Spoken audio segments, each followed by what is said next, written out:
बिस्मिल्लाहिर्रहमानिर्रहीम अस्सलामुअलैकुम।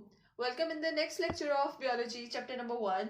आज का जो हमारा टॉपिक है दैट इज सेलुलर ऑर्गेनाइजेशन। ठीक है, हम लोगों ने ऑर्गेनाइजेशन मतलब तंजीम पढ़नी है। ठीक है, लेकिन किस लेवल की तंजीम है? ये सेल लेवल की। मतलब कि ये सेलुलर ऑर्गेनाइजेशन है, इसमें हम ऑर्गेनिजम्स को देखेंगे on the basis of their cell and organelles.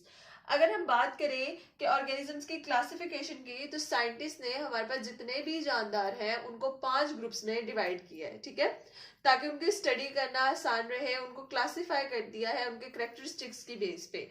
सबसे पहला जो हमारे पास ग्रुप है दैट आर प्रोकैरियोट्स, जिसमें हमारे पास बैक्टीरिया आ जाते हैं। ठीक है, उसके बाद हमारे पास है प्रोटिस्ट, इसमें ऐसे जानदार आ जाते हैं जिनके कुछ जो है करेक्टरिस्टिक्स प्रोकैरियोट से मिल रहे होते हैं, और जो कुछ है वो यूकैरियोट से मिल रहे होते हैं। उसके बाद जो थर्ड ग्रुप है हमारे पास, उसमें हमारे पास आ जाती है फंजाई, फिर एनिमेलिया और फिर प्लांटी। ठीक है, एनिमेलिया में एनिमल्स आ जाएंगे, प्लांट्स में प्लांट्स आ जाएंगे, फंजाई में फंगस वगैरह आ जाएगी। ठीक है, ये 5 ग्रुप्स हैं जिनमें तमाम ऑर्गेनिजम्स को, जितने भी जानदार हैं उनको क्लासिफाई किया गया है, उनको ग्रुप्स और सब ग्रुप्स में डिवाइड किया गया है। और ये तमाम के तमाम जानदार किससे मिलकर बने हुए हैं? सेल से। ठीक है, they are made up of cells. अगर हम बात करें तो हमारे पास 2 टाइप्स के सेल्स होते हैं। ठीक है, सेल्स की हमारे पास कितनी टाइप्स आती हैं? 2 टाइप्स। एक हमारे पास होता है प्रोकैरियोटिक सेल, और दूसरा हमारे पास होता है यूकैरियोटिक सेल। ठीक है, प्रो का मतलब होता है बिफोर, पहले, और जो कैरियोट है ये निकला है वर्ड कैरियोन से, जिसका क्या मतलब होता है? न्यूक्लियस।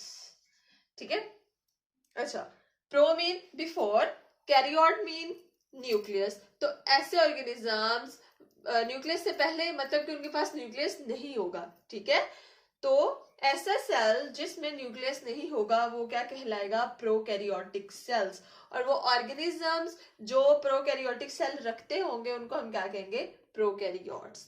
ठीक है, सेम यूकैरियोटिक सेल, यू का मतलब होता है ट्रू, यू का मतलब होता है ट्रू, ट्रू वाज़, कैरियन मतलब न्यूक्लियस। ऐसे ऐसे सेल्स जिनमें एक वाज़ा न्यूक्लियस प्रेजेंट होगा, उसको हम, उस सेल को हम क्या करेंगे? Eukaryotic cell. और वो ऑर्गेनिजम्स जो कि यूकैरियोटिक सेल्स रखते होंगे वो ऑर्गेनिजम्स क्या कहलाएंगे? यूकैरियोट्स। ठीक है, हमारे पास सेल्स की 2 टाइप्स है, एक होता है प्रोकैरियोटिक सेल, उसमें क्या होगा? न्यूक्लियस नहीं होगा। ठीक है, और दूसरा हमारे पास होता है यूकैरियोटिक सेल, जिसमें न्यूक्लियस होगा। ठीक है, और वो ऑर्गेनिजम्स जिनके पास प्रोकैरियोटिक सेल होगा वो कहलाएंगे प्रोकैरियोट्स, और जिनके पास यूकैरियोटिक सेल होगा वो क्या कहलाएंगे? यूकैरियोट्स। ठीक है, उसके बाद हम बात कर लेते हैं सेलुलर ऑर्गेनाइजेशन की, कि इन सेल्स की बेसिस पे ऑर्गेनिजम्स को कैसे ऑर्गेनाइज किया गया है, उनकी तंजीम कैसे दी गई है। तो ये जो सेलुलर ऑर्गेनाइजेशन है ये 3 टाइप्स में डिवाइड है। ठीक है, एक हमारे पास है यूनिसेलुलर ऑर्गेनिजम्स, एक है हमारे पास कॉलोनियल ऑर्गेनाइजेशन, और तीसरी है sorry multi cellular organisation. Uni का वर्ड जैसे मैंने पहले भी बताया था, जहां पे भी आएगा इसका मतलब होता है 1। और सेलुलर की जो टर्म है ये वैसे भी रिलेटेड है किससे? सेल से।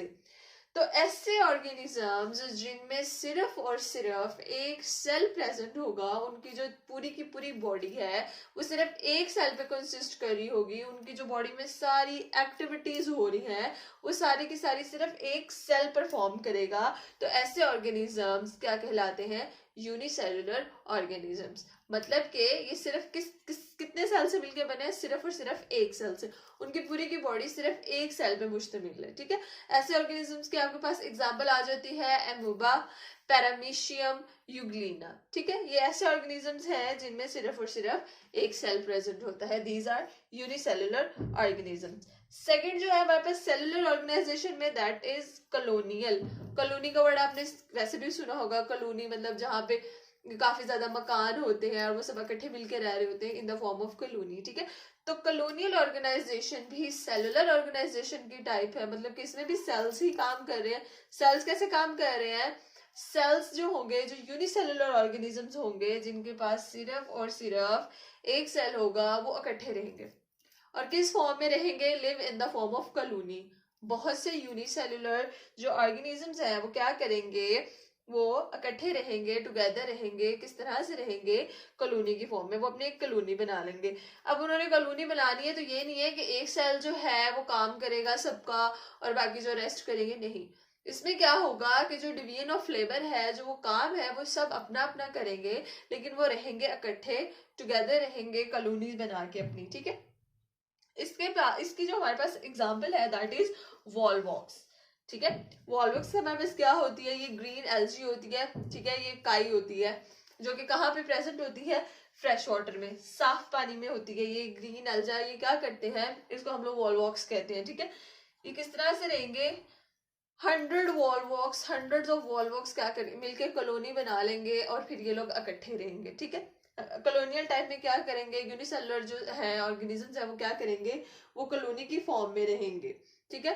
वो इकट्ठे रहेंगे लेकिन काम अपना अपना वो करेंगे। इसकी हमने एग्जांपल देखी थी वॉलवॉक्स, जिसको हम ग्रीन एल्जी कहते हैं, और ये कहाँ पे प्रेजेंट होती है, फ्रेश वाटर में इसने प्रेजेंट होना है, ठीक है।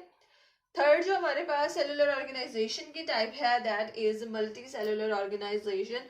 मल्टी का मतलब आपको पता है मैनी, सेलुलर निकला है सेल से, तो ऐसे ऑर्गेनिजम्स जो के मल्टीपल सेल से मिलके बने होंगे वो मल्टी सेलुलर ऑर्गेनाइजेशन में आ जाएंगे। क्या होता है कि सेल ऑर्गेनाइज कर रहे हैं, इसमें जरा आप लेवल ऑफ ऑर्गेनाइजेशन चेक करें।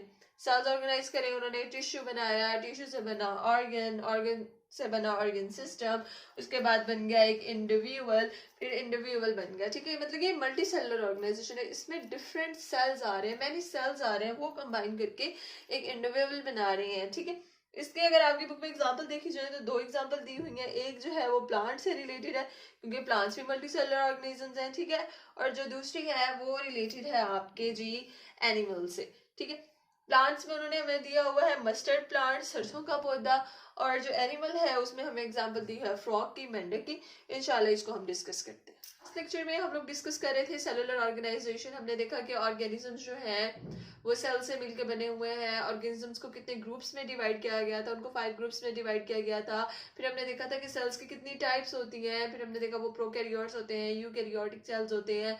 उसके बाद फिर हमने सेल्स की ऑर्गेनाइजेशन देखी थी कि सेल को जब ऑर्गेनाइज करेंगे हम लोग तो कितने टाइप की ऑर्गेनाइजेशन बनेगी, तो वो हमारे पास 3 टाइप्स की ऑर्गेनाइजेशन थी, unicellular, colonial and multicellular. Unicellular में ऐसे ऑर्गेनिजम्स आते थे जिनके पास सिंगल सेल होता है, कॉलोनियल में यूनिसेलुलर ऑर्गेनिजम्स कॉलोनी की फॉर्म में रह रहे थे, और मल्टीसेलुलर ऑर्गेनाइजेशन हमने देखा था कि मैनी सेल्स आपस में मिलके मल्टी सेलुलर ऑर्गेनिजम्स बना रहे थे, ठीक है। उसमें हमने 2 एग्जांपल्स को डिस्कस किया था जो कि आज हम डिटेल से करेंगे। प्लांट्स में हमारे पास था मस्टर्ड प्लांट और एनिमल्स में थी हमारे पास फ्रॉग की example.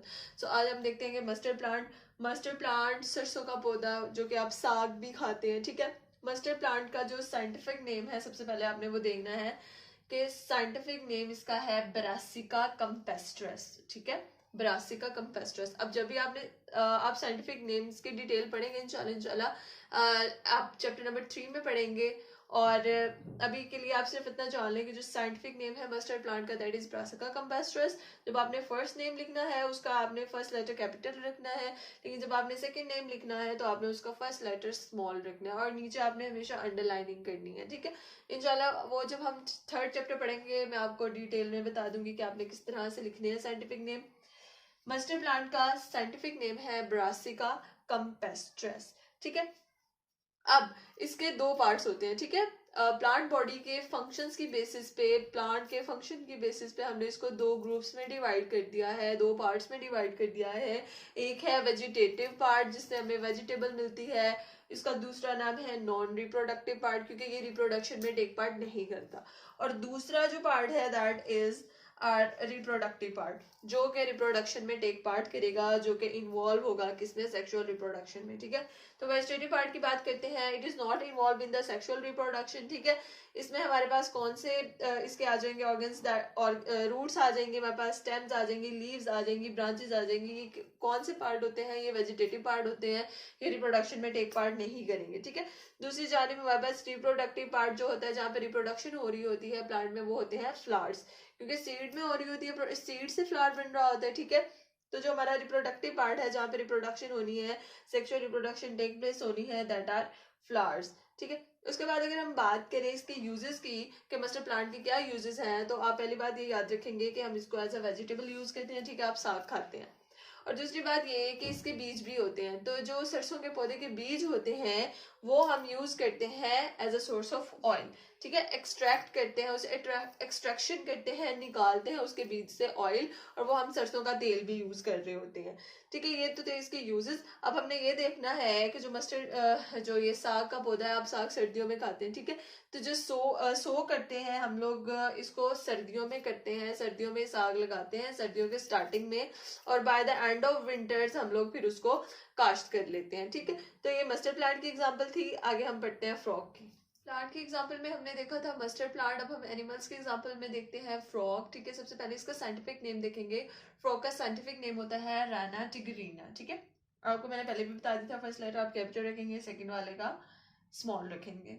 The scientific name of frog is Rana tigrina. ये एमसीक्यू में भी आ सकता है, आपसे एज अ शॉर्ट क्वेश्चन भी पूछा जा सकता है। ठीक है, अब आपने देखा था कि हम ये मल्टी सेलुलर ऑर्गेनाइजेशन की टाइप पढ़ रहे हैं। ठीक है, तो ये कौन सी ऑर्गेनाइजेशन शो करेगा? जो फ्रॉग है हमारे पास, ऑब्वियसली ये मल्टी सेलुलर ऑर्गेनाइजेशन को शो करेगा, मतलब कि इसमें सेल्स मिलेंगे, वो टिश्यूज बनाएंगे, टिश्यू से फिर वो ऑर्गन, ऑर्गन से ऑर्गन सिस्टम, फिर एक इंडिविजुअल बन जाएगा। ठीक है, अगर फिर वो इंडिविजुअल एक फर्द जो है, वो एक फ्रॉग एक फर्द ही होगा ना अपनी पॉपुलेशन में। ठीक है, एक सिंगल फ्रॉग एक इंडिविजुअल ही होगा अपनी स्पीशी का। ठीक है, अच्छा, अब हम देखेंगे कि फ्रॉग की जो बॉडी है, हमने जब देखा था, हमने जब पढ़ा था कि जो एनिमल की बॉडी होती है, एनिमल में 4 टाइप्स के टिश्यूज होते हैं। ठीक है, तो फ्रॉग में भी उतने ही प्रेजेंट हो गए, frog is also an animal.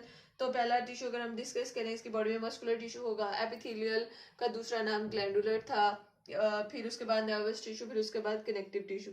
ठीक है, मतलब कि फ्रॉग की बॉडी इन टिश्यूज से मिलकर बनी होगी, और ये कौन से ऑर्गेनाइजेशन को शो करेगा? ऑब्वियसली ये मल्टी सेलुलर ऑर्गेनाइजेशन को शो करेगा।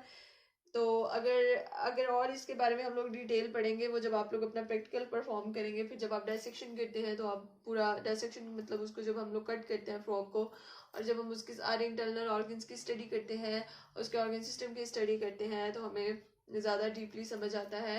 This was the last lecture of your chapter number 1। इंशाल्लाह next in the next lecture we will start our new chapter, chapter number 2। अल्लाह हाफिज।